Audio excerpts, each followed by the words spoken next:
Santosh Honavar as the next speaker on ocular oncology.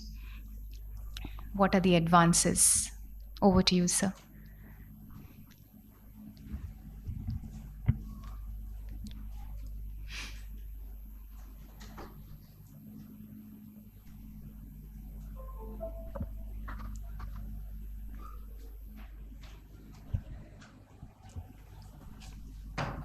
Good morning. Thank you for Fairoz for putting this course together.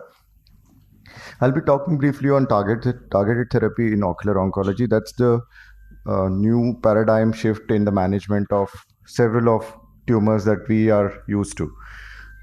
This is one size fits all medicine that we are generally used to, where a particular drug is given to all the patients. We expect that this drug works in all the patients, but that doesn't really happen.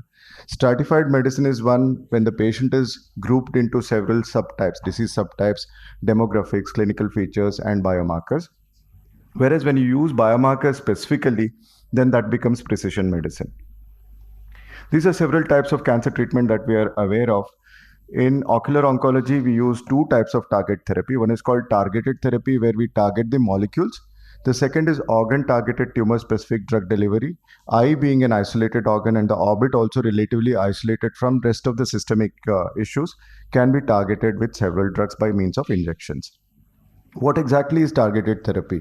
It targets specific genes and proteins in cancer cells that help them grow, divide, and spread. This is the differences between chemotherapy, targeted therapy, and immunotherapy. Chemotherapy targets all the rapidly dividing cells. That results in several complications and also has several limitations. Whereas targeted therapy targets proteins required for the cancer growth. It does have complications, but not as many as those that we see in chemotherapy. I don't have time to explain the potential targets and potential deliverables. This is a difficult slide to explain in the given time. But the aims of targeted therapy are curative. Of course, you want to cure the cancer, that is one. New adjuvant, when you use these to reduce the size of the tumor so that you can do further treatment as appropriate. Adjuvant, after you have done surgery, if you have a patient who has a high risk of metastasis or local tumor recurrence, you can use it. Palliative, when you want to prolong life. Now, before the target therapy is even thought of, the first step is to identify molecular profile, and so that you can identify the target. For each of these tumors, basal cell carcinoma, we have hedgehog pathway. Squamous cell carcinoma, we have EGFR and PD1 and PDL1. For melanoma, it's very much worked out, BRAF, PD1, PDL1, and CTLA4. Sebaceous gland carcinoma, things are being worked out. Merkel cell carcinoma, we already have the things sorted out. So once we have the mutational spectrum all worked out, the next step is to identify the drug. Now, if you are a novice in using these medications, you go by the last 2 or 3 letters of these drugs. Whenever it ends with IB, it's a small molecule drug. Example, vismodegib. Whenever it ends with MAB or MAB, it's a monoclonal antibody. So MAB example is ranibizumab. Now, small molecules actually make a big difference. In basal cell carcinoma, these are being extensively used. It's also being used in squamous cell carcinoma. In basal cell carcinoma, we go by the hedgehog pathway inhibitors. Erivedge or vismodegib or sonidegib are used in basal cell carcinoma. Initially started off with syndromic variant of basal cell carcinoma called the Golin-Gall syndrome, where patients develop multiple basal cell carcinomas on the face and exposed areas of the body.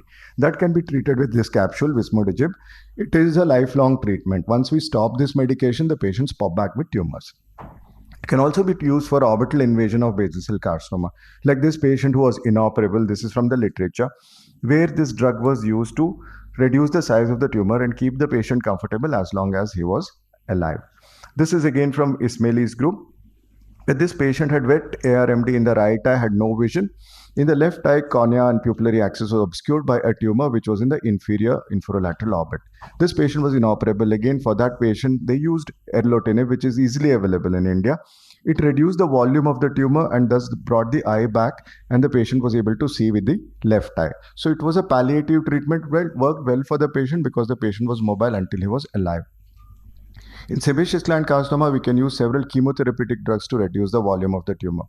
This was easily exenterable. That is how the patient presented to us. You can see after first cycle of chemotherapy, the tumor volume has substantially reduced. After 3 cycles, it reduced to the extent that we can do a surgery. That's again a form of targeted therapy. This was a patient with sebaceous gland carcinoma in an unusual location, lacrimal sac. Somebody had done a DCR and it's gone to the nose. Patient had 6/6 and 6 vision. There again, we use this form of treatment. You can see that after dacrocystectomy and radiation, the patient is absolutely fine. This particular drug can be used in orbital edema chester disease. This is vemurafenib, and this was a patient where there was thyroid eye disease with IgG4 overlay. So there are some patients with thyroid eye disease currently we have identified have a IgG4 overlay where the therapy is very difficult. He settled down with rituximab but soon recurred, not very keen on giving radiation to this young patient. So started this patient on bortezomib and he settled down and he's remaining so for about 18 months. In neurofibroma, who would expect that target therapies work? But actually now there are many forms of target therapies in plexiform neurofibroma and also optic nerve glioma. Monoclonal antibodies are being used in management of lymphoma. We are aware of rituximab and its beneficial effects. We are also aware of pembrolizumab, which is published in the literature, which is used for conjunctival melanoma with orbital extension. This is the report on nivolumab. This was my own experience with nivolumab. This patient had regional lymph node metastasis, for which he got approval from the insurance for nivolumab as a systemic treatment. He also had conjunctival PAM with extensive melanoma. That was a conjunctival PAM with melanoma that he had at the initial manifestation, which completely regressed when he started using nivolumab for regional lymph node metastasis, thus making it a case for possible treatment choice for primary conjunctival melanoma. In UL melanoma, we have worked out the mutational spectrum and the target therapeutic agents. There are many studies underway as an adjuvant treatment in patients with uveal melanoma to reduce the risk of systemic metastasis. In organ-targeted tumor-specific drug delivery, we have many drugs. We can use picibanil and bleomycin in lymphangioma. We can use corticosteroids such as triamcinolone in patients with eosinophilic granuloma, where bone completely remodels over time without needing any major surgery. We also have intralesional injection of bevacizumab for orbital cavernous hemangioma, which is located in the orbital apex. This is a report from the literature which shows reduction in tumor size and also consequent benefit in terms of visual field deficit. This is a patient with benign reactive lymphoid hyplasia treated with bevacizumab injection. You can see very good response in this patient reported in the literature. Benign reactive lymphoid hyplasia treated with rituximab with reduction in tumor volume. This is our own patient with conjunctival lymphoma, but with posterior extension. This part is difficult to get. Obviously, anterior part is easy to excise. For the posterior residual extent, you can use low-dose radiation. But short of it, we can give in perilesional rituximab, 6 injections, 3 weekly apart, and this patient was rid of this residual tumor.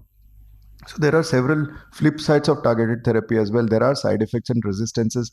There are some unknown side effects which may come up over a period of time. Price is definitely a limiting factor. I described two ways of delivering target therapy. One is systemic, second is organ-specific, tumor-oriented. But definitely these drugs have put their foot in the door and they are likely to come in a very big way in the near future. Thank you so much.